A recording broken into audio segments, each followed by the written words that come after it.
রাজধানী বেড়াইত পশুর হাট থেকে যুক্ত হচ্ছেন আমাদের সহকর্মী সোমাইয়া ঐশী। সেখানকার পরিস্থিতি একটু জেনে নিতে চাই আমরা। ঐশী, এই যে বৃষ্টির কারণে সম্ভবত পশুর দামে এক ধরনের হেরফের ঘটেছে, এর কারণ কি শুধু বৃষ্টি নাকি অন্য কোনো কারণ, কি বলছেন বিক্রেতারা? স্মৃতি, এরই মধ্যে বেশিরভাগ ক্রেতাই কিন্তু গরু কিনে ফেলেছেন আজকে ঈদের আগের দিন, ফলে ক্রেতার সংখ্যা খুবই কম। যে গরুগুলো বিক্রি হয়নি এতদিন ধরে সেই গরুগুলোই কিন্তু বিক্রি হচ্ছে, দামও বেশ কম। যেমন যদি উদাহরণস্বরূপ আপনাকে আমি একটু দেখাতে চাই, এই যে গরুটি দেখছেন এই গরুটির দাম প্রায় 70 থেকে 75 হাজার ধরা হচ্ছে। গতকালও প্রায় 80 থেকে 1 লাখ টাকায় এই গরুটি বিক্রি হয়েছিল।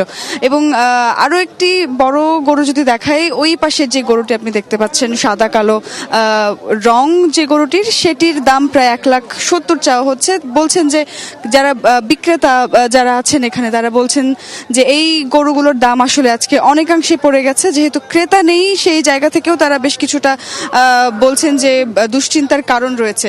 কত দাম চাচ্ছেন চাচা এই গরুর, আর দাম কেমন মনে হচ্ছে, ক্রেতারা আছেন কিনা? 70,000 টাকা চাইছিলাম। কাস্টমার তো দেখি না, কাস্টমার দাম বললাম। গরুর দাম কি কমলো কেন হঠাৎ করে আজকে? কি কইতাম, কমে গেল কেন, কিছু করার নয়, কাস্টমার নাই কেন, কম কাস্টমার নেই।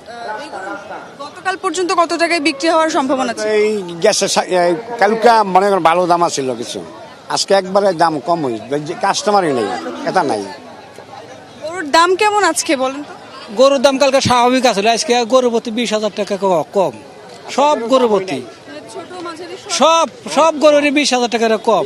আমরা যারা পাইকাররা আছি উত্তরবঙ্গ, আমরা শেষ একবারে। আর এটাই হয়তো অন্য কোন কারণে কম হলো, কোন এটা তো আমরা বলতে পারবো না।